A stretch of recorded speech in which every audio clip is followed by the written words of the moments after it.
Chairman, members of the Cabinet of Barbados, members of Parliament, members of the Democratic Labour Party's team, members of the family of the Democratic Labour Party, friends, sympathizers, ladies and gentlemen. Today is the 30th day of January 2013.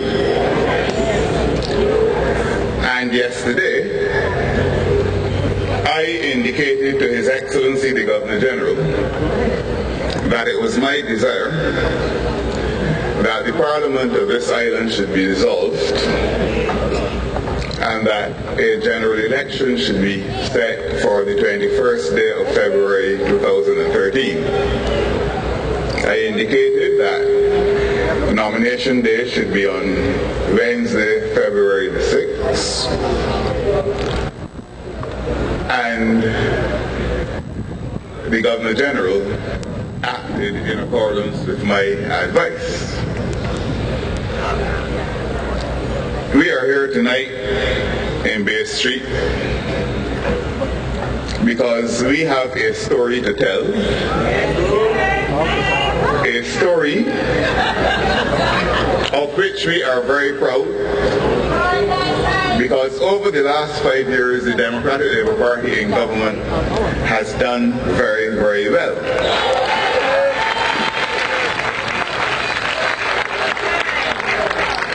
And it is no accident that we have decided to come to Bay Street tonight, because most of the decisions which we made over the last 5 years and which have resulted in the commendable performance of Barbados as a nation were made in a little room in that building above there called the Cabinet Room of Barbados. And we are here for another reason. Because after the 21st day of February, with your assistance, we intend to continue to go to that little room above there in government headquarters.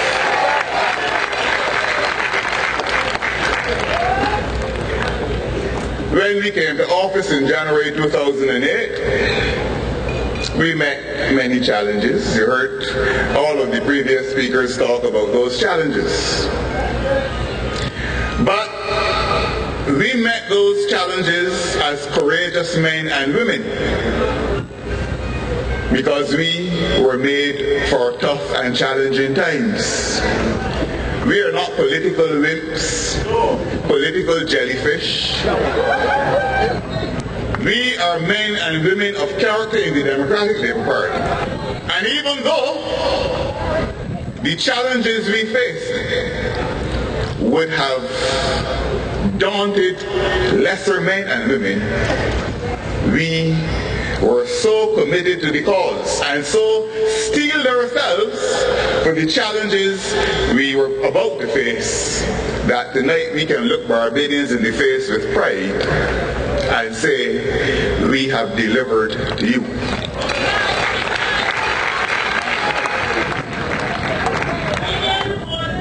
Adversaries cannot live with that fact. And wherever they go now, they are hurling the most vitriolic abuse at Democratic Labour Party members and supporters, dead and alive. At the meeting in Hero Square 2 Friday nights ago, where they had about 450 people,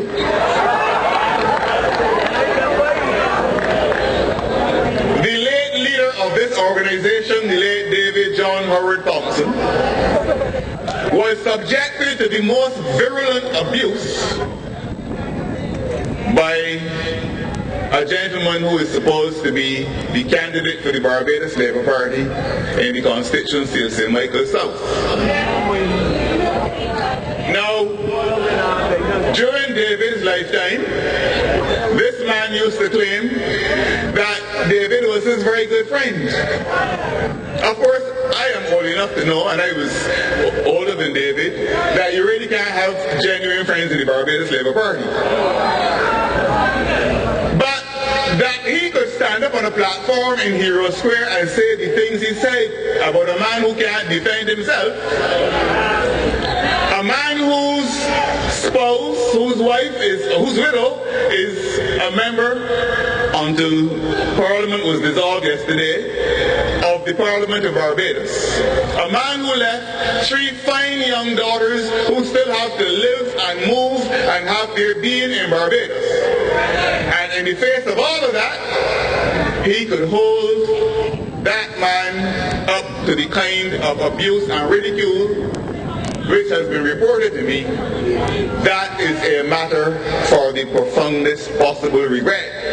It is a matter which I deprecate, because from the time I was a second former at the Boys Foundation School, they taught me something that went like this: De mortuis nil nisi bonum. When you are talking about the dead, say nothing but good. But that gentleman has not learned that. I don't mind his attacking me, because he went into Christchurch East recently as well and launched a blistering attack on me in Christchurch East, as though I'm running up there. What did he say about me? He said I'm black.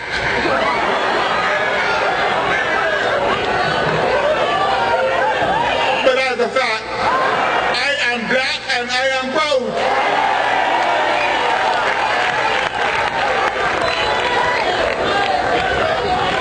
I have never wished it to be anything else. I'm a proud black man. My father was a black man. My mother was a black woman. So what color does he expect me to be?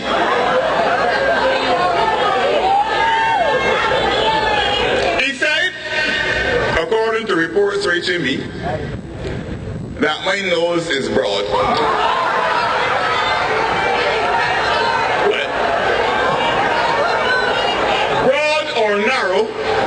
Broad or narrow, the nose is mine.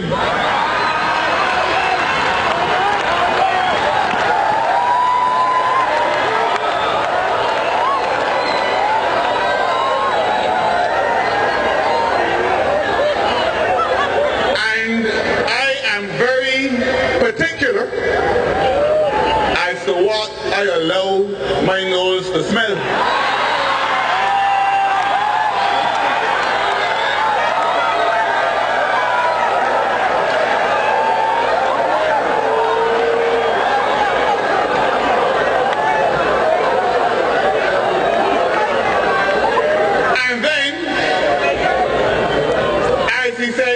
As you said before, the night he was speaking in Christchurch East, but he said it again up there, he said I'm ugly. Now, I go across Barbados, I mingle with people of all ages, of all races, of all classes. I talk to girls, young, middle-aged, and old, in the Democratic Labour Party and outside of the Democratic Labour Party, and not one of them has ever said to me, you know, Freundel, I think you're ugly.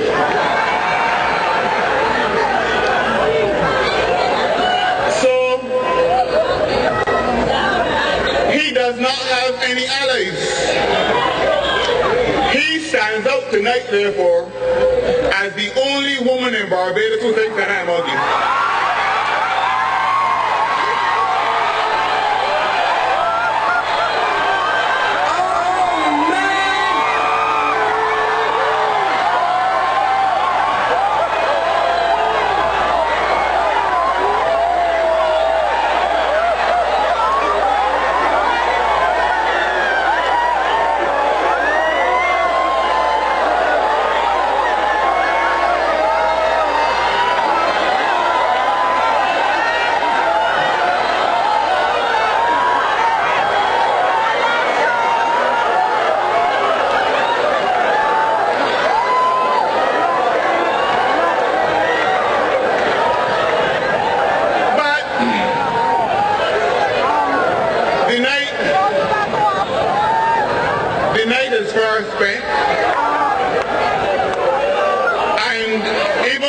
Parliament has been dissolved.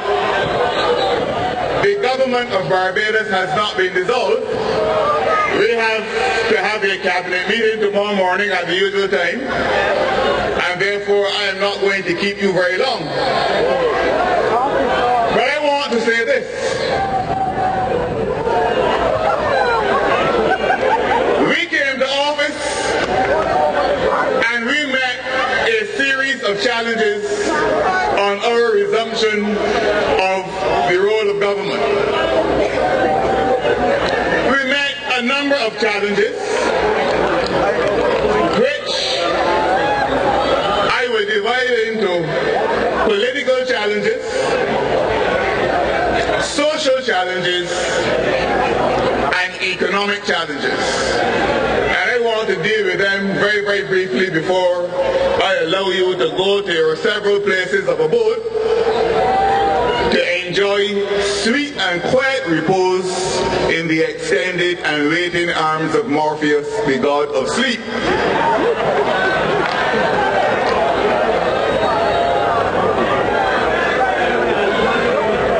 Even before we passed one law in the Parliament of Barbados, even before we introduced one bill, even before we introduced one resolution in the Parliament of Barbados, supporters of the Barbados Labour Party were saying that we were going to be a one-term government. We had taken no decisions. We had offended nobody. All we had done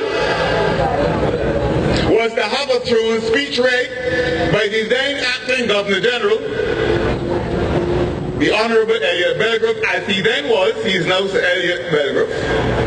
And they embarked upon this crusade of saying that we were unfit for government and that we were going to be a one-term administration. And every Tuesday that we went to the House, and you look on the faces of those who were present, and from that collection I exclude Mr. Arthur because he was never there, you could see their anger and their disappointment and their bitterness at the fact that the people of Barbados dared to vote against them and to vote for the Democratic Labour Party. They could scarcely conceal their venom, not only against us, the beneficiaries of your confidence, but their venom against you as well, that you could dare to turn your back on them. And that is why the man who is now leading them again decided that if the people of Barbados could be so foolish, according to him, to vote for the Democratic Labour Party, he can show his protest by not going to Parliament at all. He has spent over that 5-year period fewer than 24 hours all told in the House of Assembly. Over a 5-year period, Owen Arthur has spent fewer than 24 hours in the House of Assembly. Now, the average carpenter or mason works an 8-hour day. 3 8s are 24. Arthur has not worked in the Parliament of Barbados as long as 3 working days of a mason or carpenter. And the people of St. Peter have therefore not been able to benefit from anything he said in there on their behalf. And the people of Barbados have not been able to benefit from anything he said in there on their behalf either. He turned up to get his name marked. He very often left before the chaplain of the house, Canon Ivan Harewood, left. And he went off on whatever jaunts he had for that day. And now he would have you believe and have us believe that even though he was not in the house, he was watching the debates on TV from his office. Well, he had to be in the office first. His office was across by the B-man there on Gemma's Lane. And there's a reason for all of that. This is a man who has now worked himself to the level where he believes that the Parliament of Barbados is only relevant to him if he is Prime Minister of Barbados. In other words, he is basically saying to the people of Barbados and to the people of St. Peter, Prime Minister or nothing. You know that Errol Barrow never had that courage. You know Bernard St. John never had that courage. You know Erskine Sandiford never had that courage. You know David Thompson never had that courage. But this political non-entity, this irredeemable political pipsqueak, has now worked himself to a level of hubris where he feels he can say to the people of Barbados, if you don't have me in charge, to hell with you. Well, let me tell you something. The 21st of February is the expiration of the ultimatum which I have given to the people of Barbados, not only to pronounce on our stewardship as their government, but to pronounce on the stewardship of the Barbados Labour Party under Owen Seymour Arthur. And I am confident that given the wisdom, the insight and the circumspection of the people of Barbados, that on February the 21st, we will be returned to office with a resounding victory.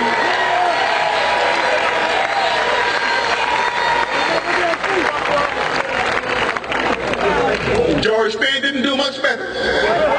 He came a little more often, but his arrival always coincided with the imminence of the lunch period. And he would sit down with a frown on his face until John Boyce got up to suspend the house for lunch. And then he would have his lunch and you wouldn't see him for the balance of the day either. Mia Motley, as long as she was leading the party, she turned up faithfully on time every Tuesday morning. The moment she lost the leadership, she stopped coming until around 11:30 because she wanted between 11:30 and 11:45 to get up and make some kind of intervention so that she could catch the 12:30 VOB news. And she could give the impression, therefore, at 12:30 that she was doing the people's business in the House of Assembly. We got wise to that. And we never allowed her to get in to make any intervention between 11:30 and 12:30. And when she realized that that wasn't working, you began to miss her as well.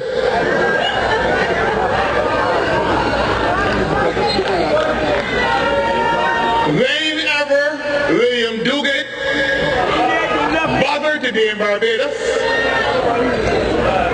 he would turn up to the house. But you could see him toing and froing from the members' room where snacks are kept. He could not sit down one place for too long. And in fact, on the only occasion that I can recall he sit down for a sufficiently long time, he apparently was so peckish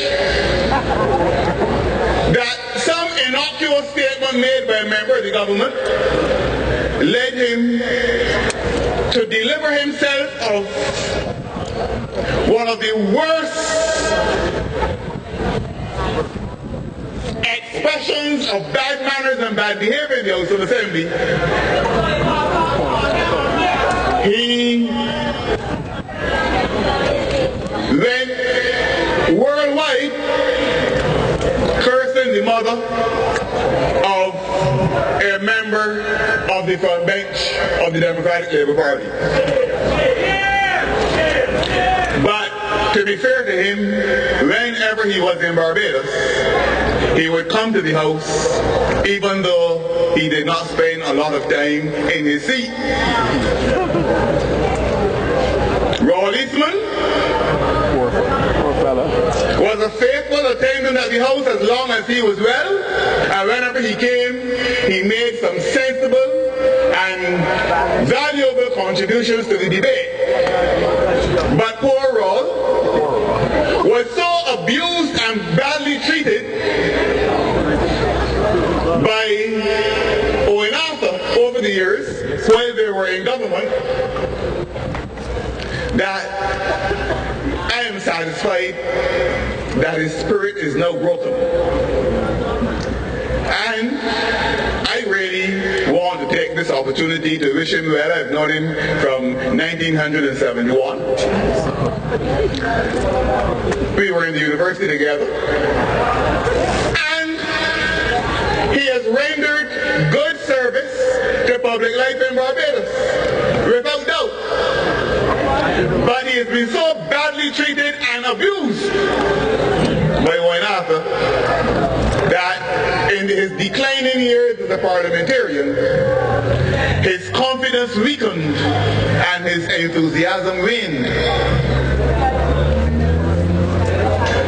Ronald Toppin, the Member of Parliament for St. Michael North, until dissolution, qualifies as easily the most bitter man in the House of Assembly. He could not live with the fact that the people of Barbados could vote against the Barbados Labour Party because Ronald seems to have a sense of entitlement in politics. He seems to believe that as long as he wishes it to be so, the people of Barbados should wish it to be so as well. And his 5 years between 2008 February and the dissolution of Parliament have been 5 years of incessant bitterness. He was bitter persistently, insistently, and consistently.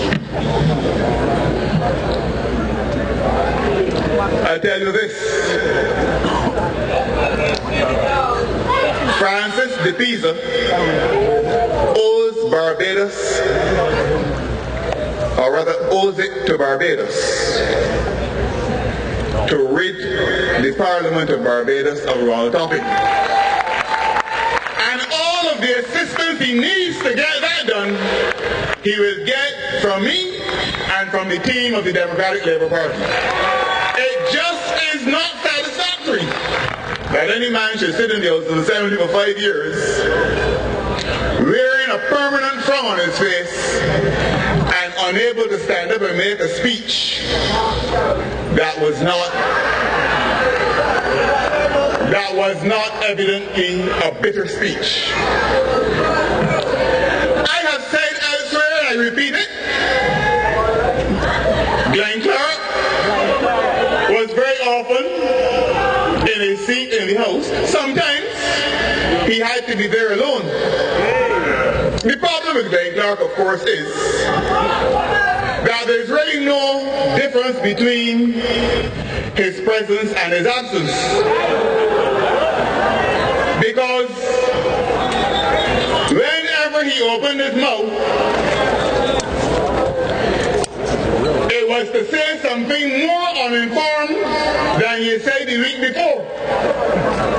And as a result, therefore, he became a figure of more fun for all of us on the government benches. And thankfully, the Inns and the people of St. George North have now determined that Glenn Clark should walk away into the political sunset and to perish in political oblivion.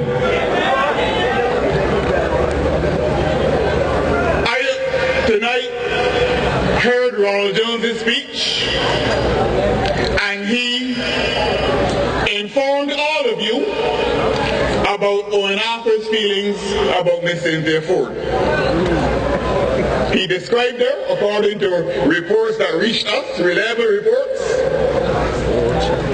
as, or rather he likened her as MP for St. Thomas, and St. Thomas, you know, has for a little while now been in the custody of the Barbados Labour Party ever since Tom Adams defeated Neville Boxer up there in the 1971 general election. And she was described by Arthur, or likened by Arthur, to an old ramshackle chattel house sitting on a piece of prime real estate. Now I cannot say anything more about that. I know this though, that for the 5-year period between 2008 and 2013, she was more loyal to the people of St. Thomas than Arthur was to the people of St. Peter. She was more loyal to the people of Barbados than Arthur was to the people of Barbados. If she has any flaw tonight, it is the flaw that she is a member of the Barbados Labour Party.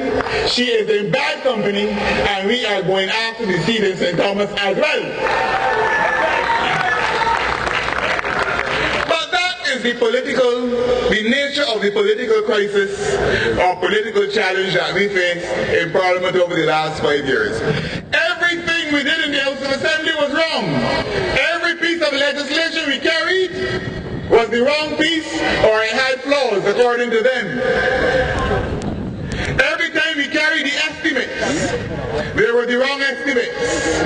Even the estimates of March 2008, which were estimates, the preparation of which started under the Barbados Labour Party, when we introduced them to the Parliament of Barbados in March, we were told they were the wrong estimates. The country was supposed to be on the brink of crisis in every single estimates and budget debate we have had between 2008 and 2012. Barbados was on the brink, on a cliff, waiting to fall over in every single year of our incumbency in government. This is January 2013, and Barbados is still here, doing better than all of the other countries in the Caribbean, and doing better than some countries in the Eurozone. And our people are at peace with themselves under the government of the Democratic Labour Party. We are going to be dealing with the political challenges we have had to face in government under the Barbados Labour Party over the next few weeks. So I'm not going to spend a lot of time on that tonight. I'm going to St. Peter to prosecute Arthur. I'm going to St. Joseph to prosecute Dale Marshall. I'm going to St. Michael North East to prosecute Mayor Motley. Because let me tell you this, I know Sir Andrew George Payne has to go, don't worry about that. I am taking Barbados on my back. Because we are not going to be telling Barbadians only what they stand to gain from returning us to office. We are also going to be telling them what they stand to lose from investing in a motley collection of mildewed politicians in the Barbados Labour Party if they were minded to do so again. So that time is coming, but that time is not tonight. We face political challenges. We also face social challenges. We inherited a Barbados in which, for all practical purposes, this society was broken. There was a rugged individualism amongst the people of this country. Dog-eat-dog attitudes had begun to take root in Barbados as the Barbados Labour Party propagated that kind of doctrine. If I'm all right, my brother has a duty to look after himself. I owe my brother no duty. That was what Barbados degenerated into under the Barbados Labour Party, because, as Precinct said, as I've said on many occasions, all life in Barbados was, for Owen Arthur and the Barbados Labour Party, was gross domestic product, foreign reserves, current account deficit, fiscal current account deficit, the Laffer curve, all of these fancy things that gave the impression that the only aspect of a man's life that mattered was the economic aspect. That party and that government lost sight of the fact that there are other dimensions to people's lives. A man who carries home money every weekend and puts on the table to buy groceries for his wife and his children, but spends no time at home, doesn't sit with the children and even listen to music or watch television or have a civilized conversation, cannot be surprised if his family disintegrates. So too with Arthur. He felt that as long as the figures were right, as long as there was statistical purity in the national accounts of Barbados, the country was to be left on its own. People should fend for themselves. That was not the Errol Barrow way. That was not the Erskine Sandiford way. That was not the David Thompson way. That is not the Freundel Stuart way. That is not the way of the Democratic Labour Party. In our manifesto of 1976, we made that very clear. That from our point of view, development is not just stages of growth. Development has to do with the whole person. A holistic approach to the problems that the society faces. But they can only see one dimension. Chris Hinckley is right. I've said it over and over again. You comb the parliamentary records in vain in search of one speech from one author that deals with the role of women in the society, the state of our youth, the role of labor, on the issue of the family, on the issue of the environment. You don't hear him on any of these issues.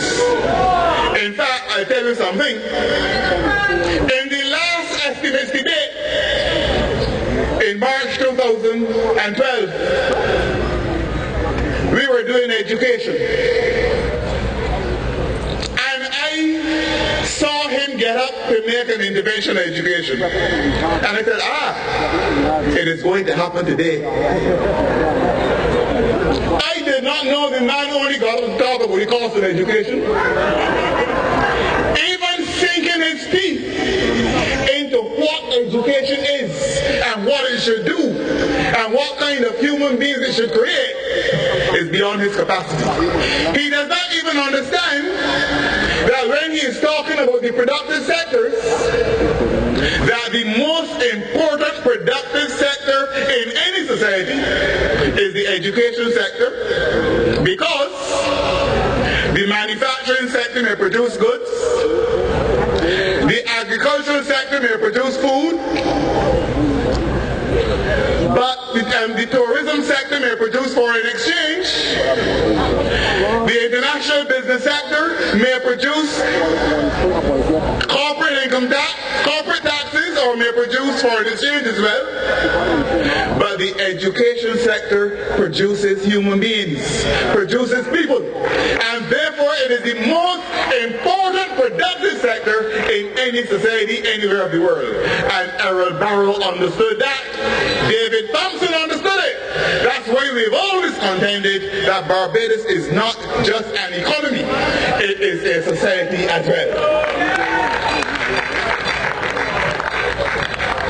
But that was the nature of the social crisis we had to confront. Intergenerational poverty stalking the land. And Steve Duckett now has to be piloting an IC Bridge program to deal with the issue of intergenerational poverty in Barbados, to break the cycle of poverty that has overtaken certain families across this country, especially in urban Barbados. Steve Duckett has to be doing that work with very little money at his disposal, when the Barbados Labour Party between 1994 and 2007, January 2008, had more money at his disposal than any government of Barbados has had since the year 1627, when Barbados was settled. No government of Barbados, led by Barrow, led by Granny Adams, led by Sandyford, led by St. John, led by anybody, has had as much money at its disposal as the administration.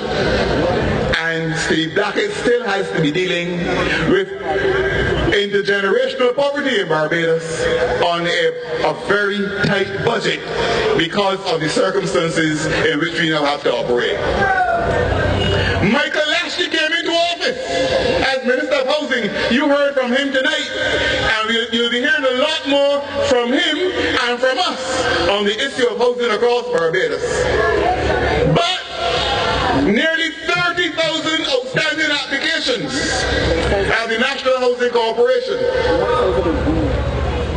Mildewed concrete blocks and rusting steel at the corner of Country Road.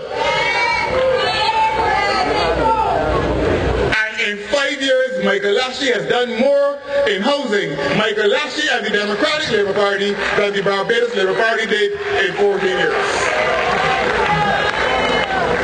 You heard Don Melinas tonight on the issue of health. A man who pushed the issue of healthy lifestyles here in Barbados as a way of dealing with chronic non-communicable diseases. And Donville carried that crusade as far as the United Nations General Assembly. He got me to go up there and to speak on Barbados' behalf on that issue, and has been preaching day in and day out the virtues of preventive medicine as against the virtues of curative medicine. Don't wait until you get sick, don't live your life anyhow and get sick, and then have to spend what you don't have trying to get cured. Try to live carefully that you ward off the illnesses for as long as possible. That's the gospel according to Don Melinas and the Democratic Labour Party. That's what we have been doing in government. When last have you heard any complaint about the quality of service rendered at the Queen Elizabeth Hospital? If you have been hearing no complaints, it's because almost 24 hours per day, Don Melinas is working on those problems and making sure that they never spin out of control. And I could go on on and on and on. Stephen Lashley, on issues relating to the family, on issues relating to culture, on issues relating to sport, and of course on issues relating to youth, because he carried a national youth policy of exemplary content to the House of Assembly, had it fully debated, charted a way forward for the youth of Barbados. That is what we have been doing over the last 5 years.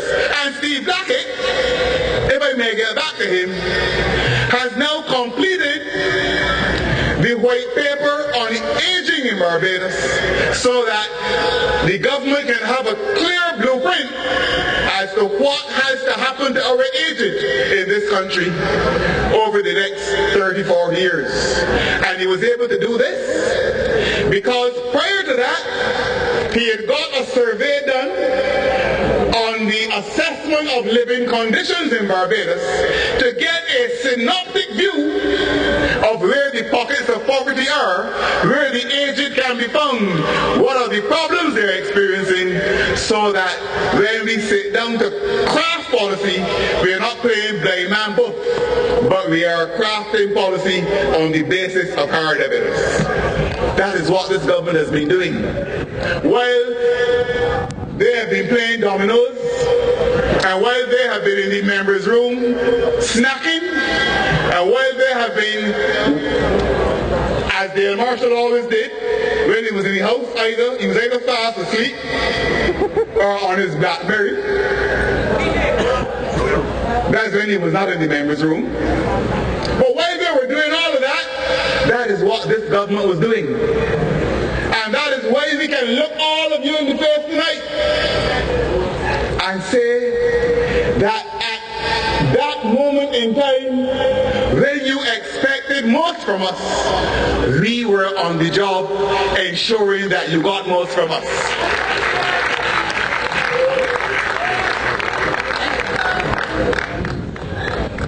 We face political challenges. We face social challenges. But we also face economic challenges. Because this government of the Democratic Labour Party has had to govern in the most difficult circumstances of any government in the entire history of Barbados. The world, as you've heard over and over and over again, and we're not going to stop repeating it, because you need to understand the context within which this government had to operate.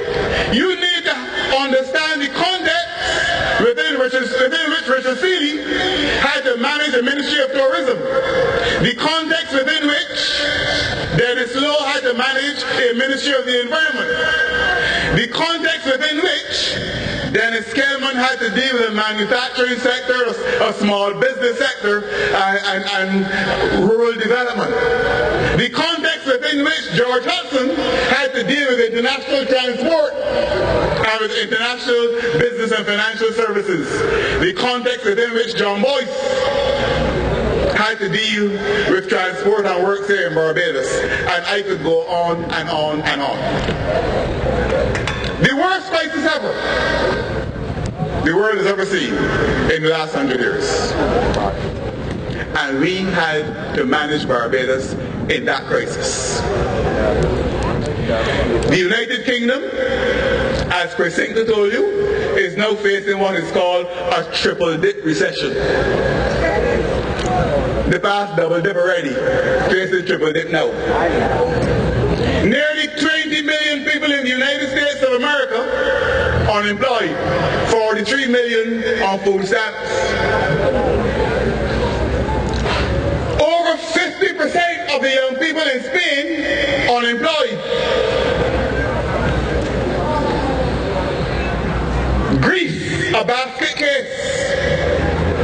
Portugal, on the brink of collapse. In fact, Portugal, that used to own all sorts of colonies in Africa and used to own Brazil here in South America, is now borrowing money from Angola, which used to be one of its colonies. And people are leaving Portugal to go to Brazil in search of a better life. People are leaving Spain, which used to own all the countries in Latin America, except Brazil. People are leaving Spain now and going to Latin America in search of a better life. Understand what is happening in the world. And that's the context within which we had to manage the economy of Barbados. Tonight, all of the services you were able to access at the Queen Elizabeth Hospital, you still access. The children of Barbados are still going to school. Public transport is still functioning as though there were no world crisis. Our polyclinics are still functioning as normal. All of our sports facilities continue to function as though this were a normal world, because we have used that measure of caution, circumspection, and good common sense to manage the economic affairs of Barbados. When we were told at Spooner's Hill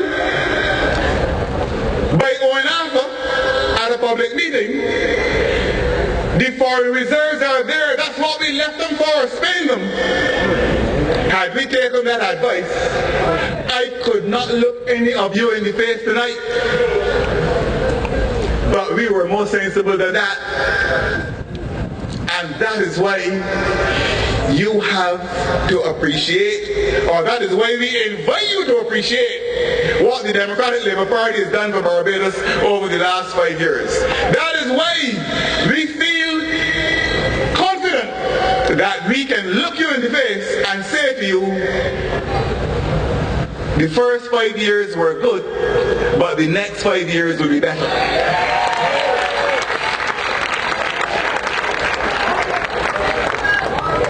First 5 good, next 5 better. The best is yet to come. So, we were set a political test and we passed it. Look, the election is going to happen on the 21st of February. Now let me tell you something. These circus clowns were asking me to call an election since December 2010. Once my great friend David passed from this life, I began to get all kinds of whispers in my ears from people in the Barbados Labour Party. Well, in fact, don't let me say people in the Barbados Labour Party, let me be more direct. From Mia Motley telling me, call the election now, don't let Arthur catch root in the Barbados Labour Party, because he had just ousted her. I am telling you that happened. I don't have to stand up here and look you in the face and lie to you. Mia Motley said to me in the House of Assembly in December 2010, I should call an election and not let Owen Arthur settle down or catch root in the leadership of the Barbados Labour Party. But I was not running the Democratic Labour Party to please Mia Motley or to solve Barbados Labour Party problems. I was leading the Democratic Labour Party to solve the people's problems.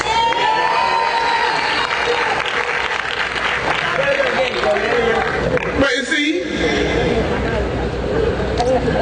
I don't know of the two of them who is the worst. Because she spoke to me by word of mouth.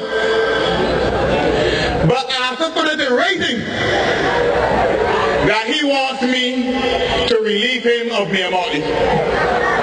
Now this is the second occasion on which I am making this allegation. I said it in St. Andrew when I opened the constituency office of Irene Scientificana, and I'm saying it again tonight. That Owen Arthur wrote me a note in the House of Assembly, in which note he said to me, I sent a message to you by your good friend Hal Gollop, and the contents of that message stand. I know what it is to try and hold a party together, and I would like you to relieve me of Mia Martin. This is the second time I'm saying that in public. She spoke to me by word of mouth and expressed her concerns. He put his in writing. But they're the people who would appear on the front page of a newspaper, and you would hear people saying, reunited, back together again. Look, it is impossible for Arthur to like Mia Motley. It is equally impossible for Mia Motley to like Arthur. And it is still more impossible for George Payne to like either the two of them. I know whereof I speak. I don't run around the place flapping my mouth, and because I don't do that, misguided people get the impression that I am a quiet and timid person. But let me tell you this.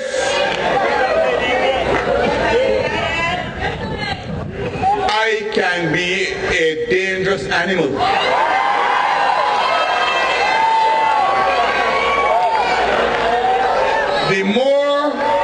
The more you attack me, the more I defend myself.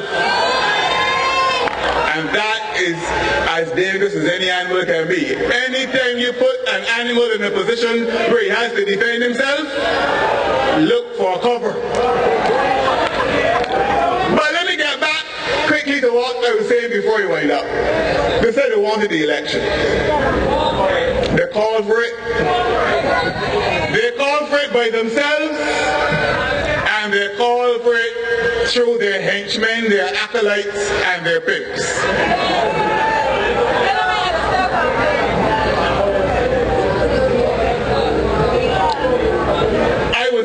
We had about 6 or 7 elections in the last year, you know, because all of them fixed dates for me.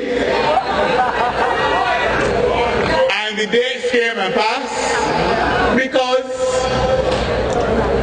I really regarded all that they were saying with contemptuous indifference. That's the truth. But I've been a lawyer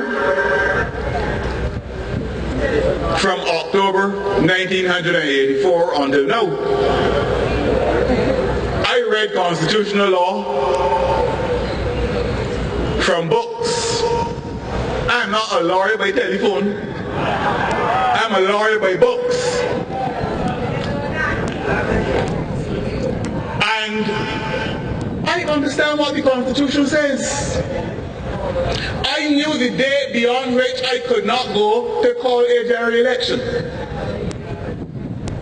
But I knew that I was not going to call a general election until the issues that the government wanted to get resolved and the programs the government wanted to get finished were finished.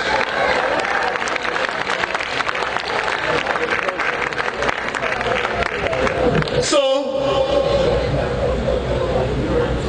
we've now called the election. But you know, we call it the Civics. They wanted an election. Now it is called, they say call it the wrong way.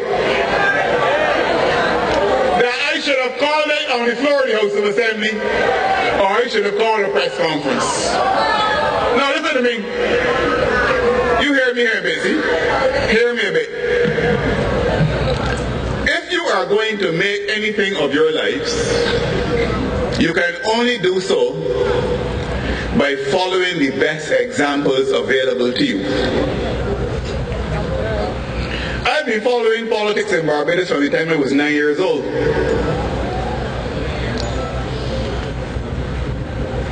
And now, because a lot of people do not know what you are doing, they assume that you're doing nothing. So because I was not standing myself around and always in people's faces, as far as they were concerned, I was somewhere dawdling and idling away my time. I was preparing myself for public life. Not to be Prime Minister, but for public life, whatever role I was called upon to perform. Now, I therefore took careful note of whatever was happening in Barbados and in this region. From my earliest years, I entered Boys Foundation School at age 9 on the 13th day of September 1960. Look, I know when the 1961 election was called. I know when the 1966 election was called, but let's leave out the 1961 one for the time being. That was called by Dr. Cummins of the Barbados Labour Party. The 1966 election was called by Errol Barrow. The 1971 election was called by Errol Barrow, and the 1976 election was also called by Errol Barrow. And all of them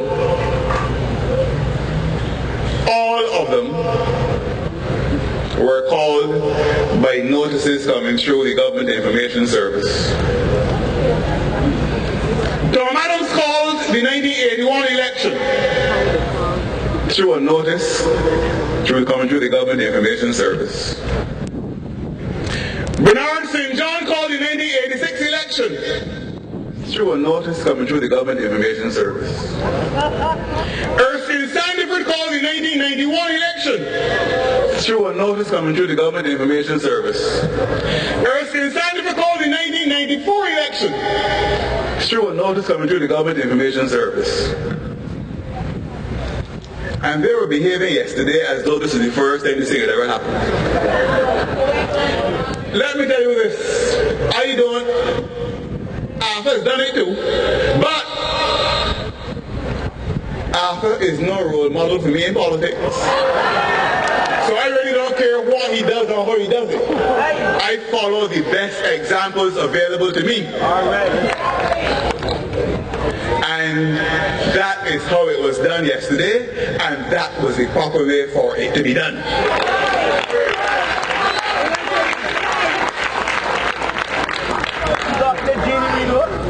But in any event, even if it had not been done that way, there is going to be an election which is going to be fought between now and the night, the 21st, the actual day, because we have to make sure we get our people to the polls. And on the night of the 21st of February, we expect confidently the resounding mandate of the people of Barbados for the Democratic Labour Party.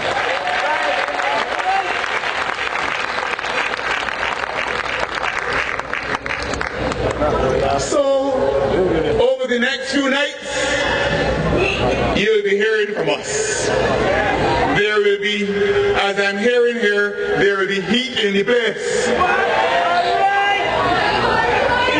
No quarter will be asked, and no quarter will be given. We have a record of which we can be proud. We have performed, and that's why we are here tonight, to account for our stewardship. We will produce a manifesto that will tell you what it is we envision for the future of Barbados. A manifesto is a declaration of intent. A manifesto is nothing more than that. It is a declaration of intent. It tells you what a political party envisions for the country to which that manifesto relates. You'll be hearing from us on that, and we'll be going into every nook and cranny of this island, preaching the gospel according to the Democratic Labour Party. So, it has been good to see you here tonight. Thanks very much for your cooperation over the last 5 years. You have been very good and patriotic citizens in very difficult circumstances. You have cooperated with the government quite well. We have done the best we could for you. You held our hands and we held yours. And together we have achieved for Barbados. And on the night of the 21st of February, we are going to meet at the rendezvous of victory, the victory of the Democratic Labour Party, victory for the people of Barbados. We are going not on the basis of infantile tactics, but on the basis of a clear strategy for the development of this country. We are going to make sure that your lives are made better and richer and more abundant, because that is the way the Democratic Labour Party does it. Thank you, ladies and gentlemen. Good night.